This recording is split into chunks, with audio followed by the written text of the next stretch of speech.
Hello, welcome back to A Boring Revolution, your number one news source for everything in regards to the Boring Company and, of course, Elon Musk. Today's episode is unfortunately going to be an episode where we address some criticism in regards to the Urban Loop project and also, in a small way, the Hyperloop as well, although that is not at current a Boring Company project. However, it does relate to the company. Therefore, I'll be addressing some criticism because it's unfair criticism. It's not acceptable for me to see people posting absolutely rubbish arguments on the internet and they're not even questioned. And there's been two people, basically, who've been writing or have been saying things that are disingenuous about the Boring Company. It is fundamentally incorrect. It's not based on facts. It's just based on presumptions, and it's not fair. They're basically spreading FUD. I'm not happy about it, as you can see. So we're going to address that today. There was a video posted on YouTube by this person here, Thunderf00t. He also goes by the name of Phil Mason. He is a scientist. He has a PhD. However, he's not being honest about this project, and he's not an engineer. He's not a civil engineer. He's not a structural engineer. He's not a mechanical or an electrical engineer. He's essentially a scientist, who specialised in chemistry. Now, that's all fair and good, but he's commenting on a field that he is not necessarily an expert. He's not even in the top 10% of people in the UK when it comes to this project. He's okay. We're going off point. Basically, he posted this video, which I'm not going to show you the video because it's just a load of garbage, guys. Frankly, it's nitpicking. It's nitpicking so many tiny little things that don't matter that it's pointless watching it. And some of it is totally disingenuous and false. So I've made my point here to him. You know, he's obviously in favour of traditional subways. He obviously thinks traditional subways are awesome and that we should just stick with them. And it's acceptable to be spending $1.2 billion per mile. I guess he doesn't have to pay for it. He gave some information to this lady here who's a journalist who then went on and posted it, which is disappointing. I'm going to contact her probably after I've done this video and try and get in touch with her because it's not correct. It's not correct. And she needs a second point of view. Anyway, let's get going with it. This is the first person. There is going to be someone after this. So he posted a YouTube video. It was totally anti the Hyperloop. It was totally anti the Boring Company. A lot of things he was saying, I just don't think are that credible. So, just going through the interview, I made some notes here. So, he had some Hyperloop criticism of the actual vacuum. He's basically saying, this would be the largest vacuum ever created in mankind. He refers to Hadron Collider, which is the underground one where they smash the electrons together. And they produced the Higgs boson, I believe. However, this is going to be 100 times bigger if they do end up building the Hyperloop to scale, or 1,000 times bigger. He was talking about expansion of the steel shell that encloses the vacuum. And he says here, expansion issues are hard enough to deal with on bridges and they don't even hold a vacuum. Now, yes, bridges do have large expansion joints. The longer the bridge, the more complicated it becomes to deal with expansion. When you build a bridge in an area that is subject to large temperature fluctuations, like, for example, worst case scenario, somewhere like Mongolia, where it could be minus 30 degrees in the night, 30 degrees Celsius, certainly at some times of the year, and then at other times of the year it could be plus 30 degrees Celsius, maybe even 35 degrees Celsius if you're in the right part of Mongolia. The length of that bridge will move considerably. If you do not account for that movement, it will bend, it will fracture and it will fail over time because it will weaken that structure. Be constantly under either compression or tension. Now, I don't think that is a big deal for the Hyperloop. It's just that the way that some Hyperloop companies display the actual tube is incorrect. The best way to do it, and a good analogy is prevention is better than cure. How do you prevent that steel tube from expanding or contracting depending on temperature conditions? Easy. You condition the tube. Now what you do is you have your it's around 10, 11 foot. You have an inner tube and an outer tube. So the inner tube, which is around 10.5 feet in diameter, the inside of that it has a vacuum, yeah? So it's around about an inch thick. You then have another steel tube that's around 12.5, maybe 13 foot in diameter that surrounds that tube. That outer tube will contain a reasonably thin cup of maybe 3 or 4 inches of insulation, and then you will inject conditioned air in between the outer tube and the inner tube and create this kind of air conditioned area that does not change in temperature by more than 5 degrees Fahrenheit. So you keep it a constant temperature around 50 to 60 degrees Fahrenheit in and around that area, and you maintain it as such at that temperature.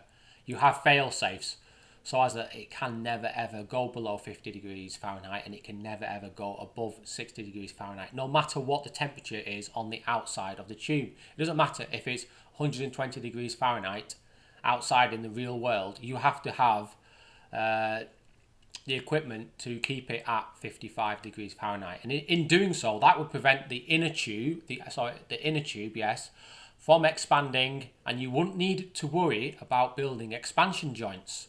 So straight away, that is an unfair criticism of the Hyperloop. And as an engineer, I believe that is the best solution. And therefore, you don't need to worry about that. So, don't worry about it, Thunderf00t. He then had some criticism about the Boring company. He said 1 year and they've dug a 1 mile tunnel. Well, fair enough. It is a second-hand boring machine. We are building a new boring machine called Linestorm. That will be a lot faster. It will probably be around 3 to 5 times faster than Godot, which is this second-hand machine. Then we will build another machine that is again, I think it was 10 to 15 times faster than Godot. So, or maybe even more than that, maybe 15 to 20 times. I have to look back at that, guys, but it's a hell of a lot quicker than what we're currently using. So this is a startup. What we're doing is we are going out into the field and we are seeing how it is done at present with the current machine. Then we are innovating, and then we are building new machines that can go faster. Incremental increases until we get to the point where we can build a tunnel for less than $4 million per mile. That's the aim. There's a lot of R&D to be undertaken, and they have achieved a lot in 2 years. I'm very happy because Elon Musk has not been putting much time into it, and there hasn't been large numbers of people working for the Boring company up until 2 or 3 months ago. So I'm relatively happy with how things are going. This is a quote from Thunderf00t, 155 miles per hour. I'm going to call it bullshit. Now, why would you say such a thing? Well, he's saying, oh, there's a lot of curves. There's a lot of curves in that tunnel. There isn't. There's one curve. There's one curve between Crenshaw Boulevard and 120th Street. And then you have a perfect straight line for 850 meters. Yeah? Perfect straight line. So I'm pretty confident they'll be able to get that pod above 130 miles per hour. Obviously, they'll have to take into consideration braking, but they're getting close. Once they build a tunnel that is 2 miles long, they will easily hit 155 miles per hour. Easily. So that kind of calling it bullshit is again disingenuous and is not based on actual facts. And he's put here, standing at 155 miles per hour is impossible. He's saying if you're on a metro and it accelerates to 155 miles an hour, it's like, what? What do you mean? No. Of course they thought of that. When they accelerate from 0 to 30 miles per hour, and I've mentioned this in my previous videos, it'll probably take about 4 or 5 seconds. It's not going to be like in a Tesla Roadster. It's going to be, it'll be a good acceleration, but it won't be crazy acceleration. It'll probably be about 30 to 40% faster acceleration than your typical metro. Certainly the first sort of up to 30 miles per hour. From 30 to 90 miles per hour, it might take about 6 or 7 seconds. And then from 90 to 155 miles per hour, that might take, 10, 11 seconds. So it's not going to be stupid acceleration like 0 to 60 in 3 seconds. It will do it at a constant, a stable way so that people are not flying across the pod. And that is not something that, and I imagine a lot of people would be sitting down anyway. It'd be quite a lot of seats, so no. I don't believe in that. His metro has a big bend in it. No, it doesn't. That is BS. And I bet it does. I bet it does hit 130 miles per hour when they start doing tests in the next couple of weeks. 130 miles per hour. That's my prediction, guys. Quote, "This is the genius who revolutionized rockets." Yeah. Of course he revolutionized rockets. No one else has landed even 1% as many rockets as Elon Musk. Yeah? They go into space and then they land themselves. Yeah? And he has done this dozens and dozens of times. No one else has done that. He keeps referring to this program that was started in the 1990s. And he's saying, oh, look, they went up into the air and then they landed themselves. They only went up about 3 miles and then they came down. So, that's quite a big difference from going up, into space. Again, not correct. He has revolutionized rockets at SpaceX. Hence why it's a multi-billion-dollar company now. And the people that work for this other rocket startup, their idea never even got off the ground. It was just scrapped. The faster you go, the more expensive it becomes. So let's have a look at this. Whoopsie-doops. No, not that. It does, but it's not like an exponential increase. It's not 300% more to, go from 100 miles per hour to 155 miles per hour. That's not true. This vehicle will be, like all Tesla vehicles, aerodynamic. So not only will air be pushed above the vehicle, it will sit in this space below the crown of the tunnel. You also have this area underneath the grating, the invert, and it will go under here. So the air that it's cutting through, the pod, will go above it and below it. It will be a very aerodynamical vehicle. It will have a drag coefficient of around 0.18 or 0.19. So again, not worth worrying about. That is not true. It will be proven to be totally false. The aerodynamics of the vehicle will be excellent. Both the vehicle itself and the actual way air spreads around the tunnel. Here's a quote. He claims it's 1/100th the price, the tunnel. All Musk has done is dig some tunnels. Well, it is 1/100th the price of the 2nd Avenue extension in New York. So I don't even know what to say to that. It is cheaper. He had some kind of silly example, but the Boeing company will get costs down to around $4 to $5 million per mile. And at that point, it will become so economical to use this system that it will expand at a rapid pace. Quote, Musk's proposed metro leaves giant holes in the street. He's referring to the loop elevators. Well, if you've been watching my channel, you will see that the loop elevator that they are constructing at 1/19th place is enclosed with a garage. Now, not necessarily every loop elevator will be like that, but a large proportion will be. Where they have it at the side of a road. I'm pretty confident they will just use glass walling, or even just use a standard brick wall. So I wouldn't worry about that. They might even use doors that open and close as and when the pods come. So it's just an example that they show, the pictures. It's not how it will be built in the next year or two. He's then saying that carriages are very small. A train can hold, hundreds of people. But a train doesn't take you to where you want to go. This is personalised mass transit. That's why people use Ubers, because they want to get to exactly where they want to go. They want to be dropped off within 30 to 40 metres of where they need to be. Now, the Boeing company is not necessarily going to do 30 to 40 metres, but it'll be within, say, 150 metres of where you need to go, which is perfect. It'll be electrically powered, hence it won't cost that much to run. And also it will be driverless, which will cut the costs down dramatically.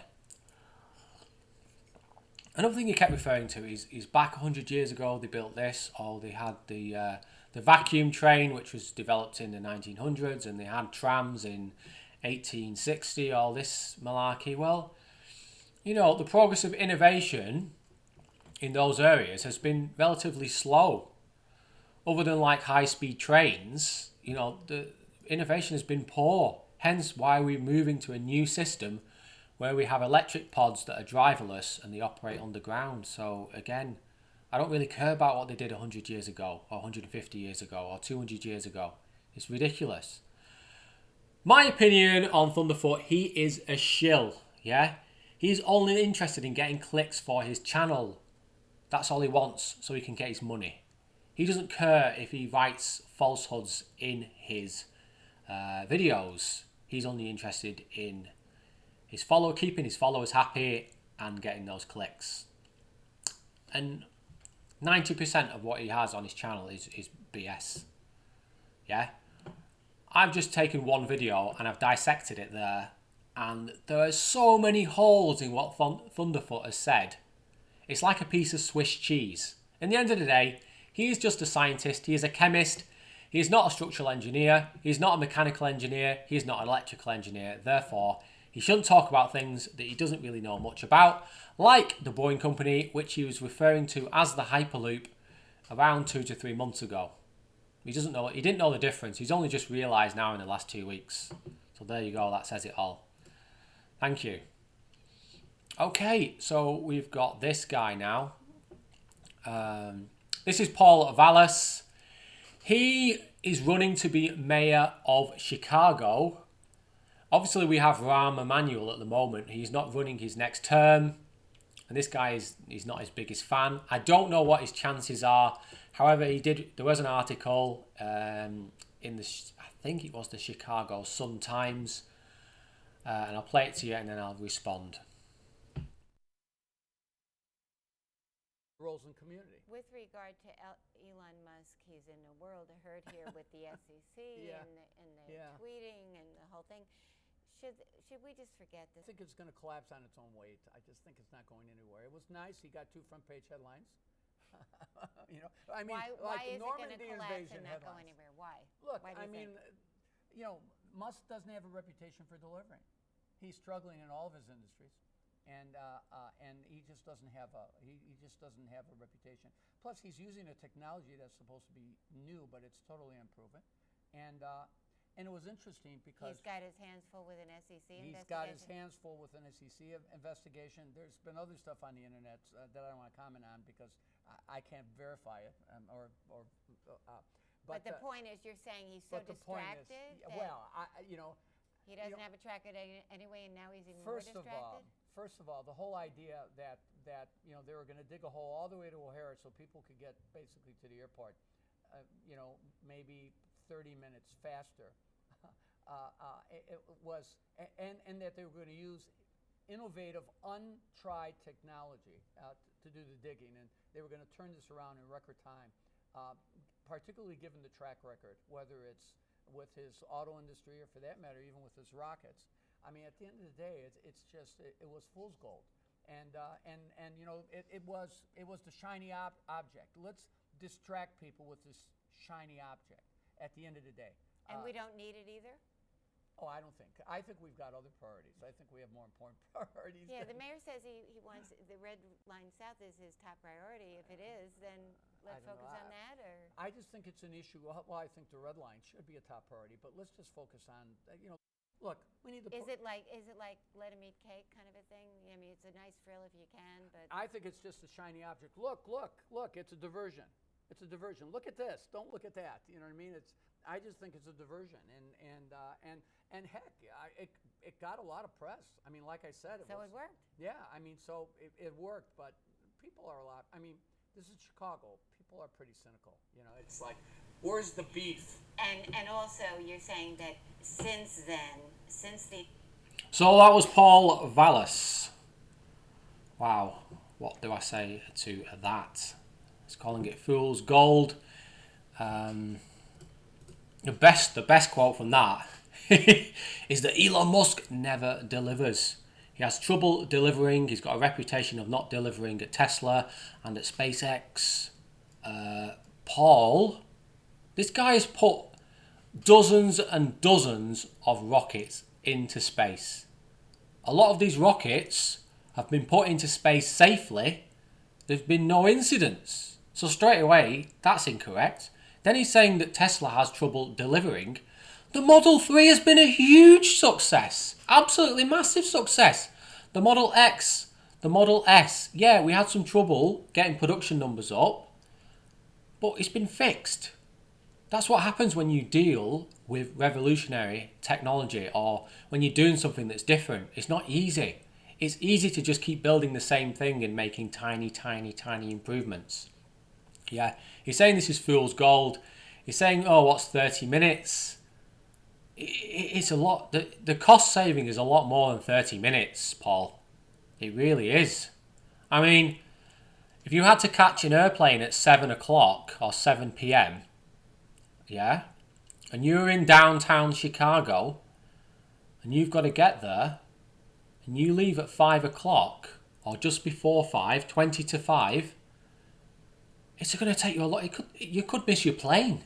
Sometimes the traffic is so bad, it's nearly a 2-hour journey to get to the airport. Nearly a 2-hour journey. This guarantees it's a lot faster. A lot faster. So, it's just, the guy doesn't have, the guy is, the guy, again, he doesn't know what he's talking about. He's not an expert in this field. And he's far from an expert. And there you go, guys. World class bonehead. Friends to the guy. Some of the other stuff, I watched the rest of his interview, and some of the other stuff he was saying were actually, correct. And I thought, that's good, but no, totally wrong on this. What a shame. Well, there you go, guys. We have had to crush a bit of criticism today, but it's all good. It helps people understand the project. If you agree or disagree with what I've said, please comment below in the comment section. Email me, contact me on Facebook or Instagram, whatever, and I'll try and get back to you with my response. Thanks for watching. Please like and subscribe. And don't be boring. I'll see you all soon. Goodbye.